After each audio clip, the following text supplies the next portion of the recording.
सभी भक्तजनों को जय श्री कृष्ण। श्री भगवान ने कहा, परम भाग्यवान दक्ष, अब तुम्हारी तपस्या सिद्ध हो गई, क्योंकि मुझ पर श्रद्धा करने से तुम्हारे हृदय में मेरे प्रति परम प्रेम भाव का उदय हो गया है।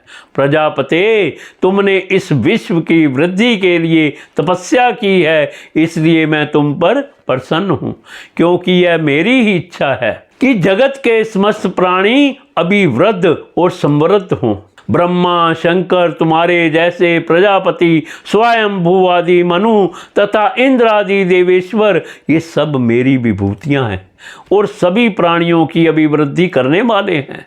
ब्राह्मण, तपस्या मेरा हृदय है, विद्या शरीर है, कर्म आकृति है, यज्ञ अंग है, धर्म मन है और देवता प्राण है। जब यह सृष्टि नहीं थी तब केवल मैं ही था, और वह भी निष्कृष्य रूप में, बाहर भीतर कहीं भी और कुछ ना था, और ना तो कोई दृष्टा था और ना दृश्य। मैं केवल ज्ञान स्वरूप और अव्यक्त था। ऐसा समझ लो मानो सब और सुषुप्ति ही सुषुप्ति छा रही हो।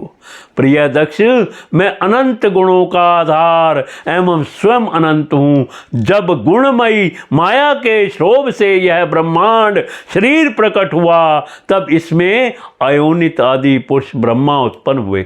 जब मैंने उनमें शक्ति और चेतना का संचार किया, तब देव शिरोमणि ब्रह्मा सृष्टि करने के लिए उद्युक्त हुए, परंतु उन्होंने अपने को सृष्टि कार्य में असमर्थ सा पाया।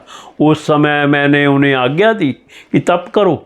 तब उन्होंने घोर तपस्या की, और उस तपस्या के प्रभाव से पहल तुम 9 प्रजापतियों की सृष्टि की। प्रिय दक्ष, यह देखो, यह पंचजन प्रजापति की कन्या अशक्नी है। इसे तुम अपनी पत्नी के रूप में ग्रहण करो। अब तुम ग्रस्तोचित्र स्त्री सहवास रूप से धर्म को स्वीकार करो। यह अशक्नी भी उसी धर्म को स्वीकार करेगी। तब तुम इसके द्वारा बहुत सी प्रजा उत्पन्न कर सकोगे।